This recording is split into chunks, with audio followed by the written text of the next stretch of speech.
जाके बजरिया में 1 रुपया पैसा धन दौलत घर दुआर न कामे आए। लेकिन भाव पर गौर करेंगे। सवाल है आप सभी से, कवि जी की लेखनी सवाल करती है। क्या आप परम सम्मानित कमलेश यादव जी बदल का पूरा की पावन धरती से 21 रुपए का महान आशीर्वाद सवाल करते हैं कैसे का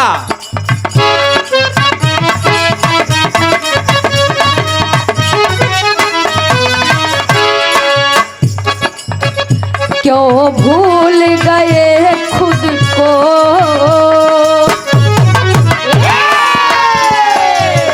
क्यों भूल गए खुद को माया में लुभाने में, क्यों भूल गए खुद को माया में लुभाने में। क्या बात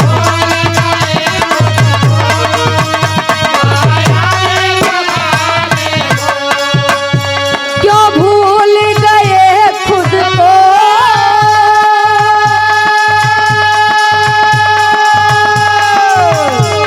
माया में लुभाने में,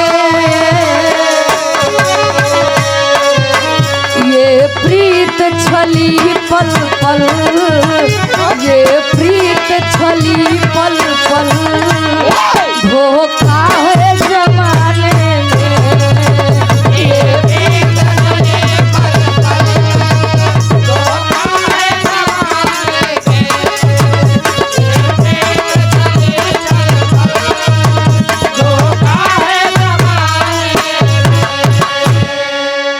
क्यों भूल गए खुद को माया में लुभाने में, ये प्रीत छली पल पल धोखा है दिलाने में। लोग दिखावापन में इतना ज्यादा आज के समय में जिया भैया, इतना दिखावटीपन में जियता कि हकीकत का वो भुलाई गया है। 2 टाइम के वही खाना मिल जाए, 2 टाइम के बढ़िया से पहरे के मिल जाए, अब जान ले हमसे बड़ा के हो संसार में नहीं बा। गौर करिए बिरहा काहे बरे लिखेन कवि जी, बस एक सीख देखा हमरे बिरहा के कहानी के शुरुआत यहीं से बात कैसे गुरु जी।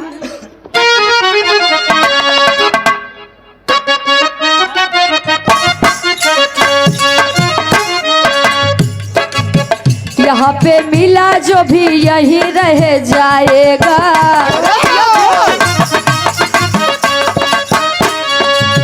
जरा विचारो यारो हाथ में क्या आएगा।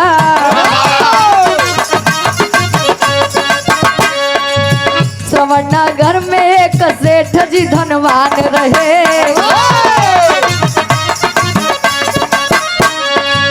4 पत्नी के साथ जीवन सुख मान रहे।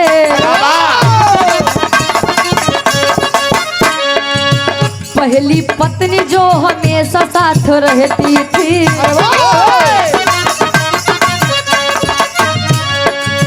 प्रेरणादायी राय सही दिया करती थी।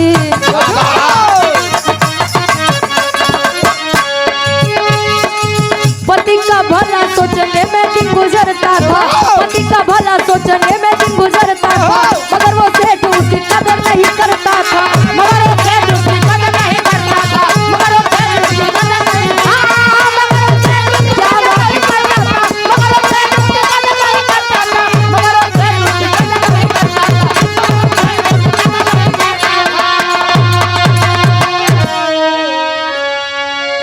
था। यहाँ पे मिला जो भी यहीं रह जाएगा, जरा विचारो यारो हाथ में क्या आएगा। सब जानत हैं, जानत सब है लेकिन मानत क्यों नहीं बा। जानत हैं कि कितनों जगह जमीनी बरे झगड़ा कैली, दूसरे के मूड फोड़ जाइए, कितनों लाठी चलाइली, लेकिन हमारे कामे कुछ आए ना। आप आदरणीय परम सम्मानित अच्छे लाल पाल जी, ये हमारे गुरु जी खाते स्पेशल ही ना ले बच्ची 30 मिल जाए, ले ले खाता खुला बा। आशीर्वाद चाह रहे कि हम बच्चे अपनी कला में कामयाब रहे। श्रवण नगर में एक सेठ जी नाम पारस बताया गया। अरे वाह। अपनी 4 पत्नियों के साथ जीवन में सुखमान जीवन व्यतीत कर रहे हैं। पहली पत्नी हमेशा अपने स्वामी को गलत कर्मों से बचाती थी। कोनो भी गलत कर्म करे जाए तो स्वामी एक बार टोका जरूरी गलत बा, लेकिन वो कर कदर ही नहीं करे। Komal Yadav king music. King music क्या प्रोपराइटर साहब परम सम्मानित कोमल यादव जी सिंगर भी। अच्छा, ये भैया जी के द्वारा इस भाव को समझते हुए 51 रुपए का महान आशीर्वाद तिवारीपुर के आप ग्राम प्रधान साहब परम आदरणीय बाल गोविंद तिवारी जी, इस भाव को समझते हुए 101 रुपए का महान आशीर्वाद आपके प्रधानी बरकरार रहे। पहली पत्नी कोई भी गलत काम सेठ पारस करने जाते तुरंत है स्वामी ये गलत है, ये करना उचित नहीं है। लेकिन अब जो करे रुपया बा दौलत बा ओका के हो बात सुनाए, पैसा बा तो सब बा। बदल का पूरा की पावन धरती से आप परम सम्मानित मुलायम यादव जी 51 रुपए का महान आशीर्वाद। कहे पैसा गुरु बाकी सब चेला पैसा बा तो सब बा। पहली पत्नी के बात न समझे कहा ही हमेशा हमारे काम में टांग अड़ावत है। एकर ढेर जवान चलत बा, एकर कुछ उपाय करे। लेकिन दूसरी दुल्हाई के का हालत बा तनी आप लोग गौर करब। गीत लगत बा कैसे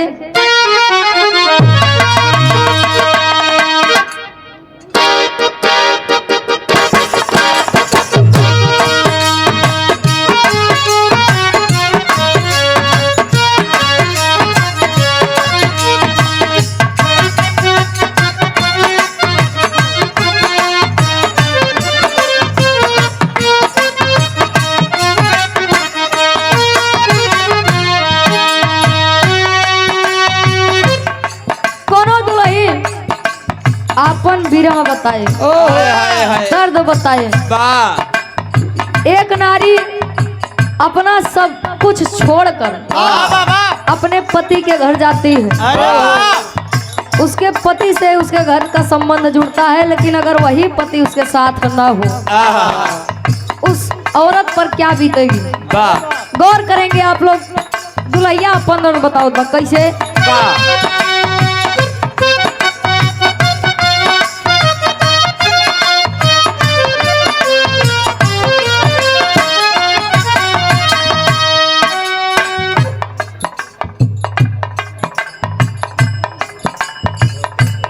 आप परम सम्मानित आदरणीय राम बाबू यादव जी सराय इस्माइल वाह आप प्रबंधक हैं ओम एकेडमी के। गुरु जी के द्वारा इस भाव को समझते हुए 101 रुपए का महान आशीर्वाद गोड़ छुके पहल की बार आशीर्वाद के 4 डॉक्टर बंगाली रानी बिटिया दादाजी के द्वारा इस भाव को समझते हुए 51 रुपए का महान आशीर्वाद गोड़ छुके पहल की बार कहे रूस के परैले भोरे भोरवा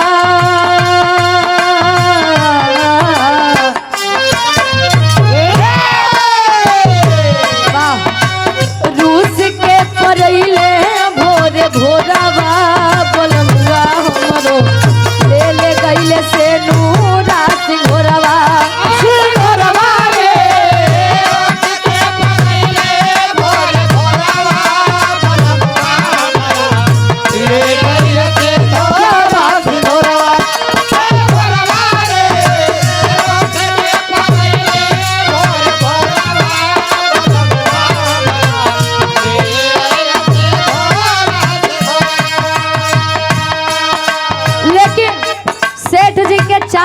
पहली दुल्हन के कदर नहीं करत रहे सेठ जी आ दूसरी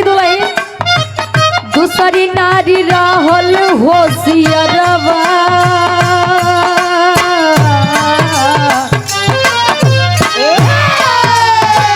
दूसरी नारी रहल होशियरवा बतियावे सेठ दिन रात औरी दोपहरवा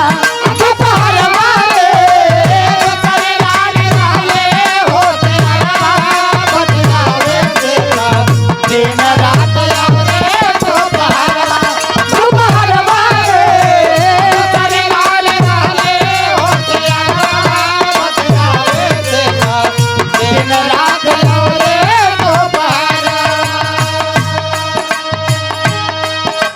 दूसरी नारी रहल होशियरवा, बतियावे सेठ दिन रात औरी। दोपहरवा। इंसान की आदत होती है एक जगह से लात खाते क्या बात तो दूसरे जगह जाते, अब वहां से लात खाते तो और तीसरे जगह हाँ मुंह मारे वाली आदत ना जात नहीं जात। बस। भैया हाँ काहे दुल्हैया समझावे, उहो समझावे देता रहिया बतावे,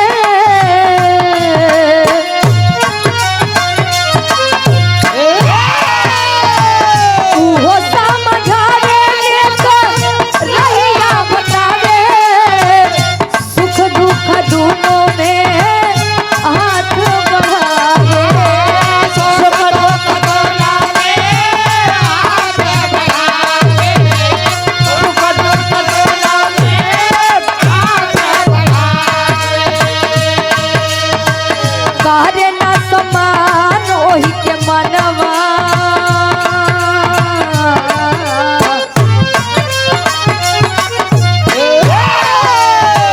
करे न समान ओही के मनवा, बतियावे सेठ दिन रात औरी दोपहरवा। दोपहरवा रे पारे ना समान दिन रात औरे दोपहरवा। दोपहरवा पारे ना समान दिन रात औरे दोपहरवा। आप परम सम्मानित स्वर्गीय दादी के आप सुपुत्र हैं, वाह। परम सम्मानित परम आदरणीय बलिराम यादव जी। वाह। बाबूजी के द्वारा इस भाव को समझते हुए शानदार 1000 रुपए का महान आशीर्वाद, आशीर्वाद के चारे कीमत से अपनी कला में कामयाब। वाह। आप परम सम्मानित सुरेंद्र यादव जी जेसीबी वाले बरेठी की पावन धरती से वाह। बाबूजी के द्वारा इस भाव को समझते हुए 101 रुपए का महान आशीर्वाद। उहो समझावे नेक रहिया बतावे, वाह। सुख दुख में देखा वाह। हाथ बटावे। वाह।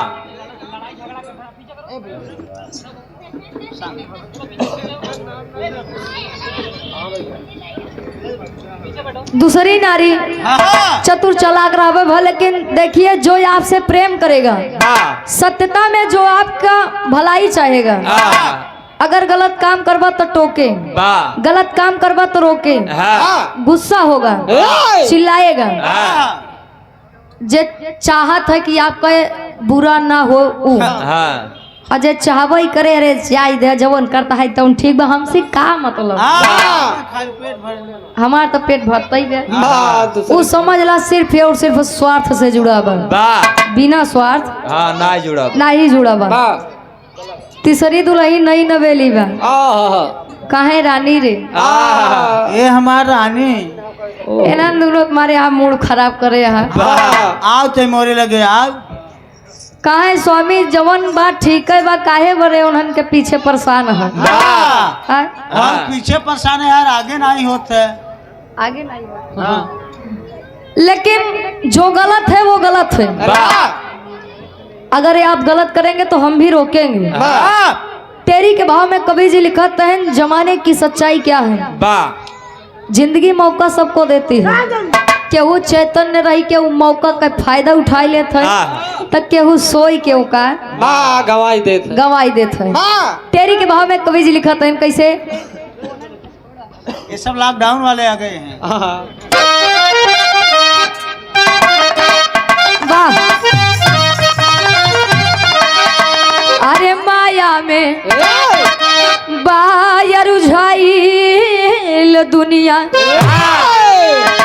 संसार की बात है, एमा सब आवत है ना, हमार छूट नहीं बा, वाह। नहीं पता लगे बिरहा गावत में बतावत है तो हाँ। अपन छोड़ के बतावत है, वाह। ये दोनों लोग बच्चा हैं। नहीं हो सब है नहीं में, हाँ जीवन की सच्चाई है। वाह। अरे माया में बाया रुझाइल दुनिया, अरे तो माया में बाया रुझाइल,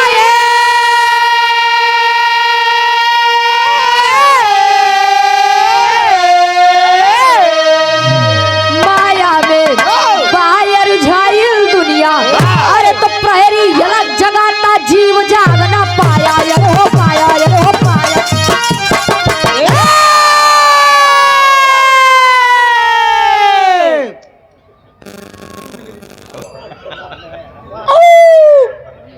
तार साथी बाटे ढेर से माया में बायर झाइल दुनिया प्रहरी अलग जगाता जीव जाग ना पाया। प्रहरी अलग जगा रहा है, उठो चेत ले। अबे भाव से नैया पार हो जाए, समय बा जिन परेशान हुआ। अन्ना जेसीबी आप परम सम्मानित सुरेंद्र यादव जी बरेठी की पावन धरती से पुनः इस भाव को समझते हुए 101 रुपए का महान आशीर्वाद। चौथी दुल्हन भाई जान ले एकदम नई नवेली बा। अबे आयन है, अबे आयन रही भैया। हाँ ललका छूटे है एकदम साफ सुथरी। अच्छा आप परम सम्मानित हनुमंत यादव जी मोबाइल में देखे रहे ना, सही सही देखा। हमके हनुमान सिंह आई है। 100 में सबके नमस्ते प्रणाम स्वीकार हो। चौथी दुल्ही के सेठ तनी केयर करे, इतनी देखभाल करे। देखिए जमाने की सच्चाई है सुरेश चाचा, जेका तू मनबे तोहार कदर न करे, जेका तू न मनबे तोहार कदर करे। केहू पीछे ढेर भागे के जरूरत नहीं बा, नहीं तो का पागल समझे। ध्यान से सुने।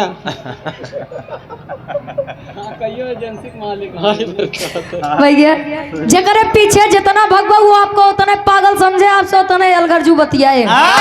अरे हम जाना था हमारे अलावा कतो जाबे न करे, करे पीछे लागी। अरे 4 मोबाइल चल बता।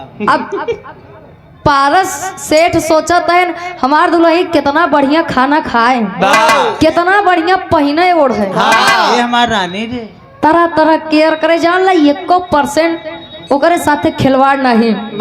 समय धीरे धीरे बीतत बा, आज सेठ पारस के तबीयत तनी तनी डाउन होए लगा, खराब होए लगा। दवा करावत है, दुआ करावत है, कौनो असर देखा। रामायण में एक प्रसंग मिलता है जब लक्ष्मण जी का शक्तिबाण लगा रहा है, श्री रामचंद्र जी के गोदी में लेटर रहे तो लोग कहा थे नगर भगवान होते तो ठीक न कह देते, का करे संजीवनी बूटी की जरूरत पड़त। लेकिन काका अगर समझबे तो रामायण बढ़िया बढ़िया सीख देते। सीख ही बाटे हमेशा दुआ पे भरोसा न कर, दवा दुआ दोनों। दुआ पे भरोसा मत करिए, कुछ दवा भी कर लीजिए। नहीं पता लागे मरीज का जरूरत बटे दवा के तू दुआ करे पड़ा है स्वामी हमार लड़का ठीक हो यार। सुखाई ओझाई ज्यादा चलती भैया हो तो सीख बा। धीरे धीरे जब पारस के तबीयत खराब होए लगा तो चिंता सतावत बा। खाटी इलाहाबादी तर्ज लगत बा।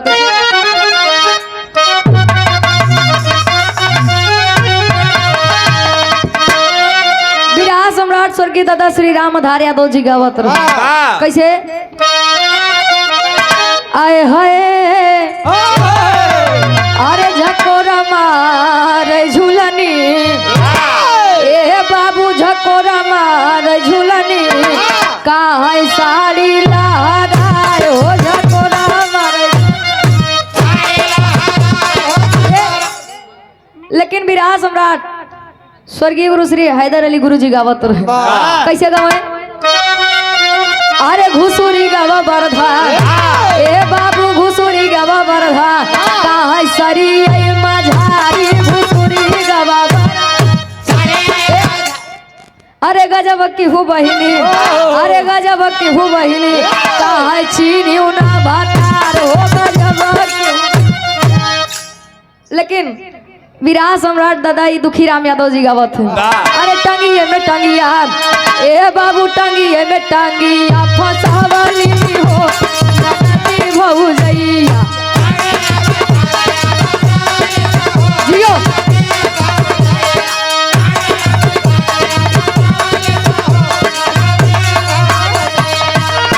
अरे टंगिए में टंगिया, फसावली रे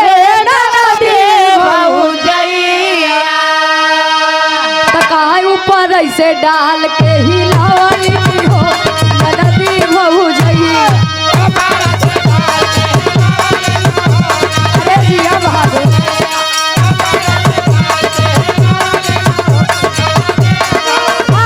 नदिया भऊ भैया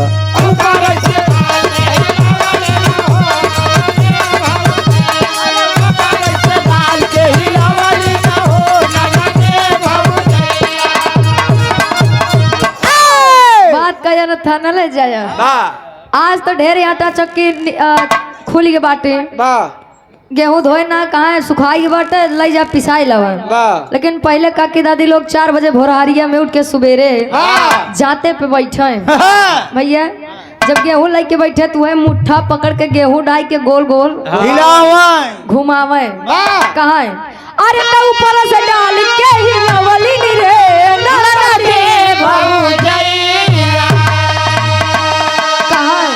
कहा तमाल सफेद गिरावली हो नदी भौजैया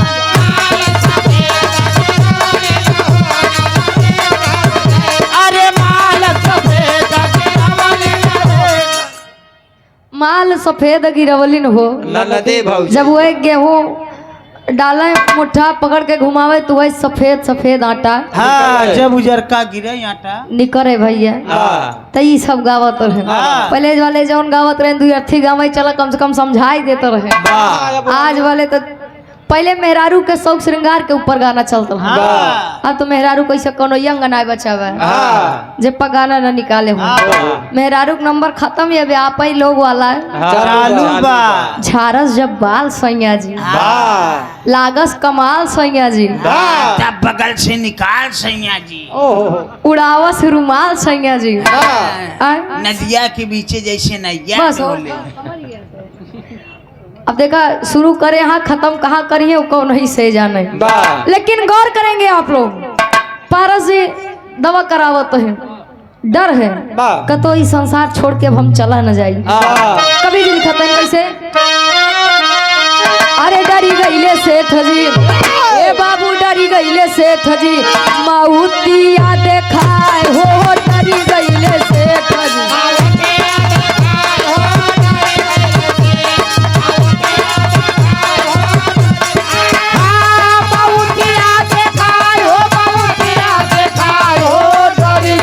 सेठ जी माउतिया देखाए हो डरी गईले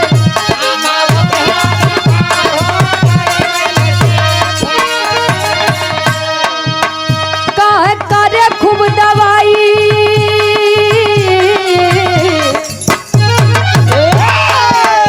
अरे करे खूब दवाई लेकिन कुछो ना ठिकाए हो डरी गईले से माउतिया देखाए हो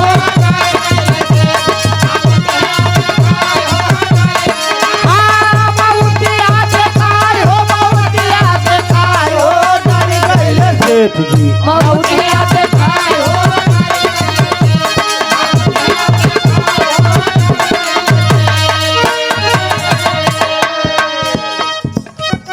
धीरे धीरे स्वास्थ्य बिगड़त बात चौथी दुलाई बोलाई एकदम नहीं न बेरी जे बात कहे बोलाई देखी बस जितना हम एक मानत रही वो हमको उतना मानत है कि बस ऊपर ही ऊपर रहा नहीं की दुलाई बोलावत है नहीं की दुल्हनिया तो सेठ है बुलाए हो सेठ है बोलाए हो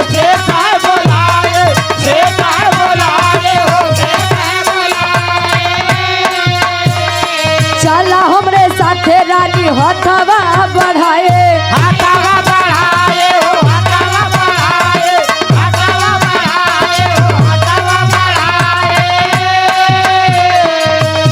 अरे जियत ले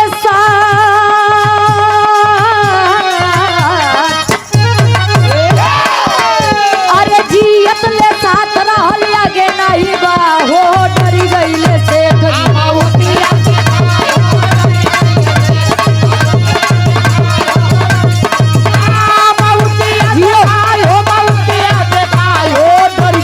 सेठ जी माउतिया देखाए हो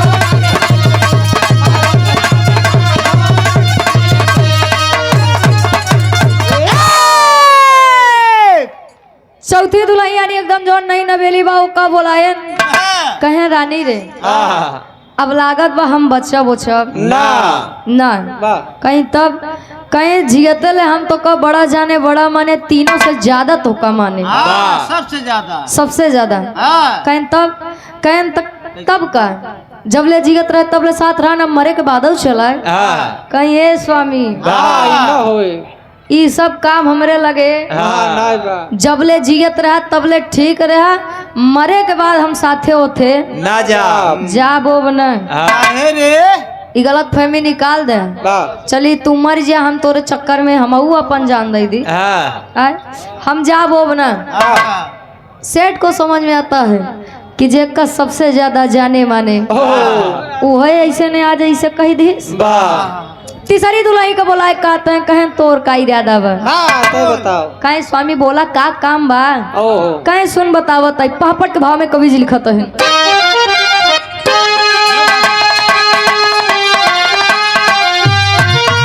अरे तीसरी बीबी अपन, अरे तीसरी बीबी अपन सेठ बोलावे प्यार जतावे हो। अरे तो तीसरी बीबी अपन सेठ बोलावे प्यार जतावे हो। अरे चला तू हमारे साथे सपना देख प्यार जतावे हो। चला तू हमारे साथे सपना देख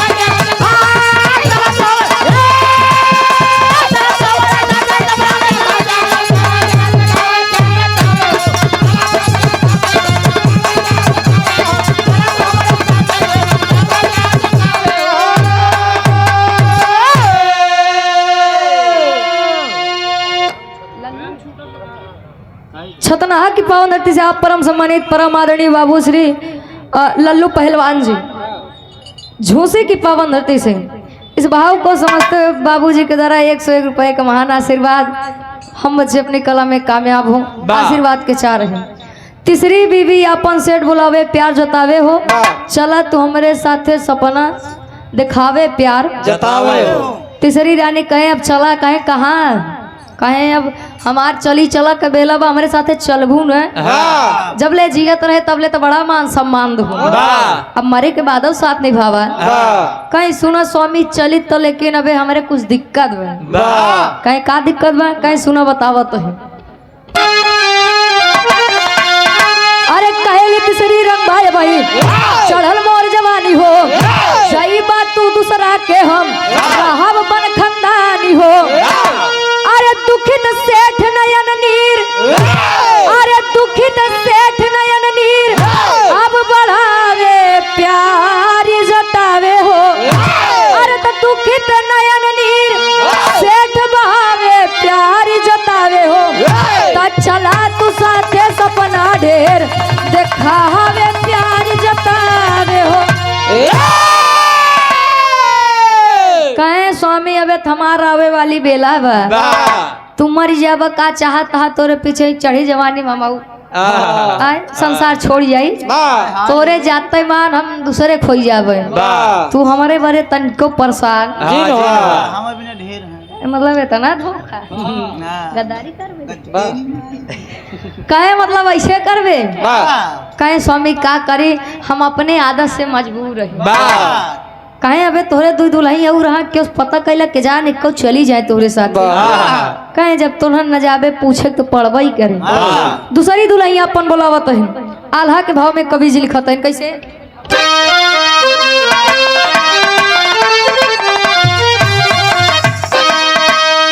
हाय हो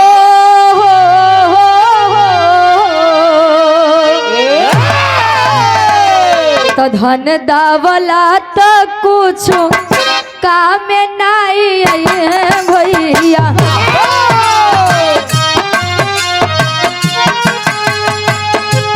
अंतिम समैया सब जई है हो भैया।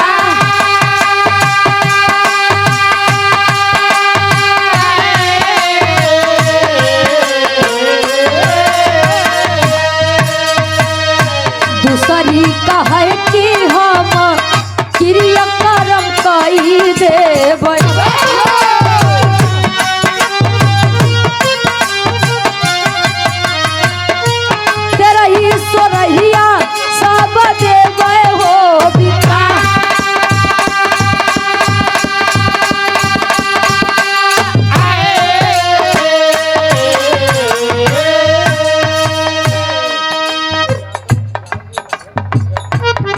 आप परम सम्मानित धर्म के बड़े भाई सनी यादव जी, विराह सम्राट, आप परम सम्मानित विराह के स्तंभ कहे जाने वाले, आप परम सम्मानित स्वर्गीय गुरु श्री लाल जी लहरी गुरु जी के आप भतीजे, अच्छा भांजे हैं।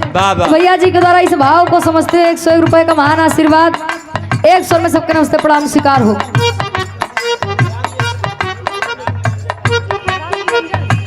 आप परम सम्मानित राम निरंजन जी बाबूजी के द्वारा इस भाव को समझते हुए 51 रुपए का महान आशीर्वाद।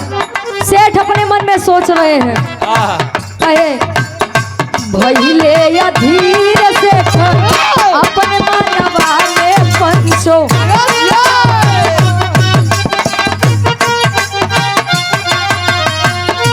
कैसन ही खेला दुनिया के मोर भाई।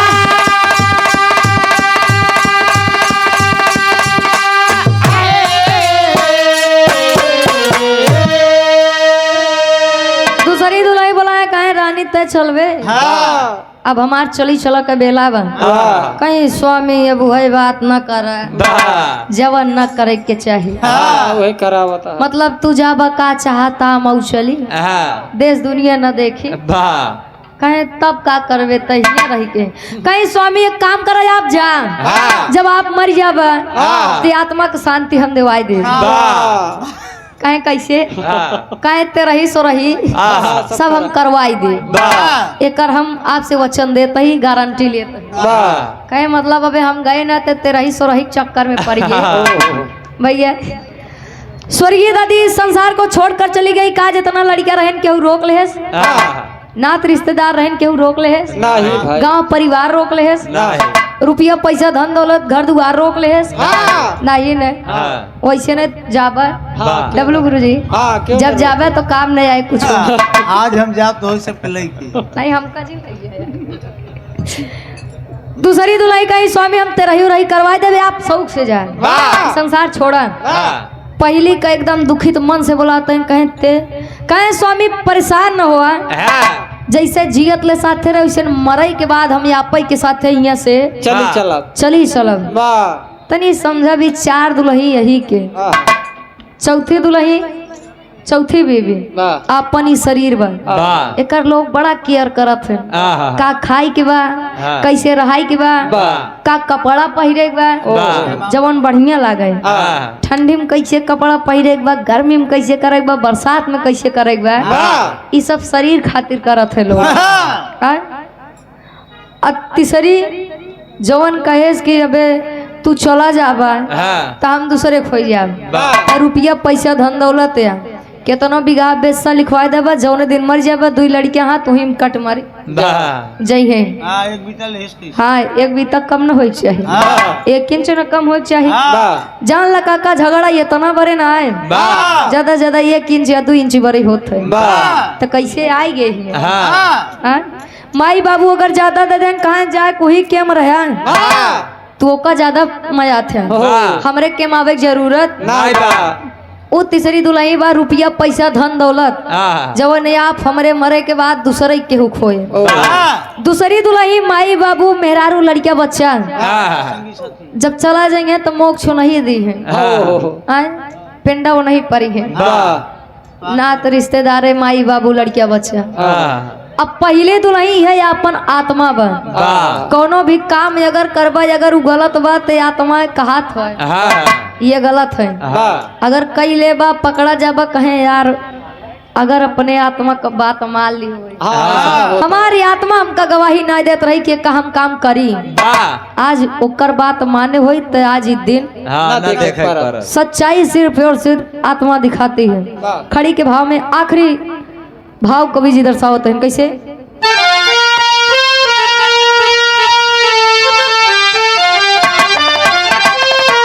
अरे पहली दुल्ही आत्मा,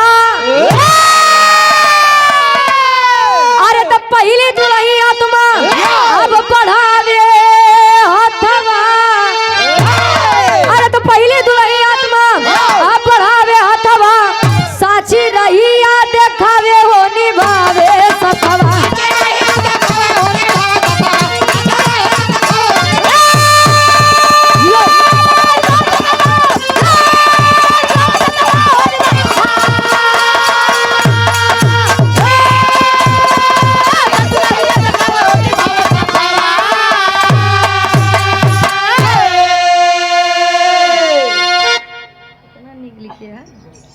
सुभाष चंद्र यादव ना? आप परम सम्मानित परम आदरणीय श्री सुभाष चंद्र यादव जी पहाड़पुर बैरागिया बैरगिया बैरगिया नाला। अच्छा, ज्ञान नर्सिंग होम ज्ञान ढाबा। हाँ बाबूजी के द्वारा इस भाव को समझते हुए 201 रुपए का महान आशीर्वाद। आप परम सम्मानित विजय यादव जी त्रिमूर्ति समाज सेवी, बाबूजी के द्वारा 51 रुपए का महान आशीर्वाद। पहली दुल्ही आत्मा बढ़ावे हथवा, साची रहिया दिखावे हो निभावे सतवा। आत्मा अमर होती है, सिर्फ शरीर पुरानी होती है। जौने दिन शरीर से अबे बताओ भैया कि 5 तत्व होते हैं। अब 5 तत्व में हुई 10 दरवाजा होते हैं। 5 तत्व में एक तत्व काम न करे तो काम चली जाए, लेकिन जोने दिन ये 10 दरवाजा में से एक दरवाजा खुल गया तो सुगना उड़ी जाए। जान ले आखिरी में कवि जी लिखते हैं कैसे, अरे अंतिम समय या कुछ जाई नहीं साथ हो, सत्कर्म करा बाबू जाई हुए खाली साथ हो। सत्कर्म करा बाबू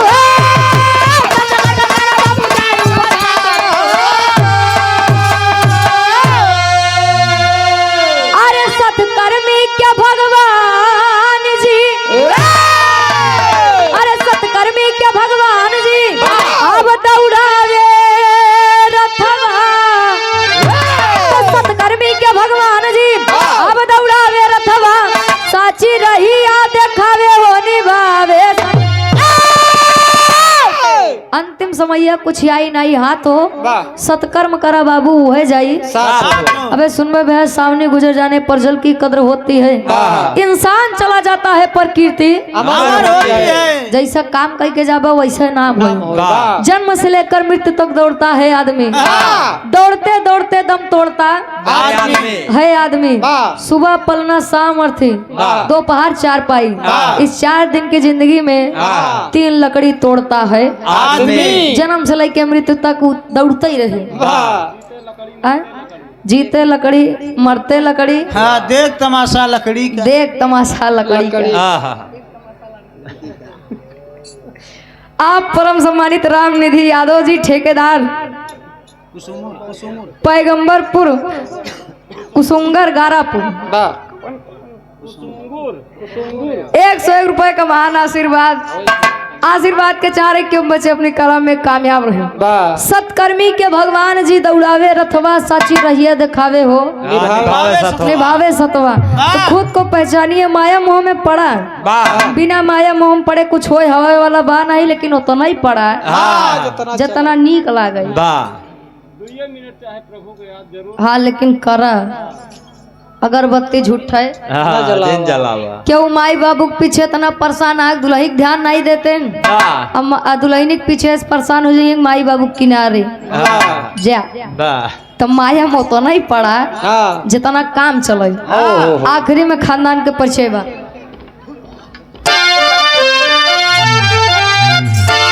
गुरु बिहारी गुरु गणेश गुरु रामलाल जी माने,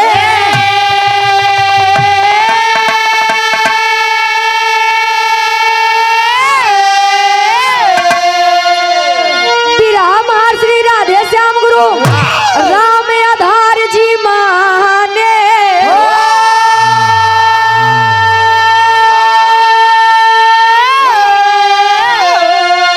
माया में बाहर झाई दुनिया, रुचि कभी सुरेंद्र हरि से नेह लगावा। माया में बाहर झाई दुनिया,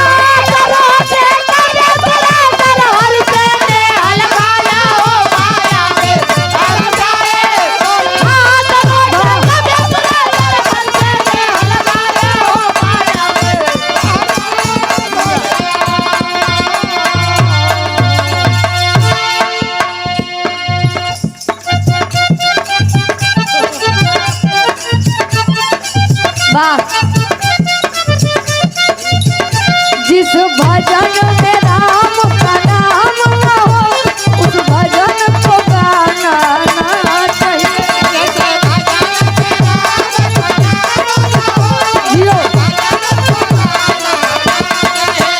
जिस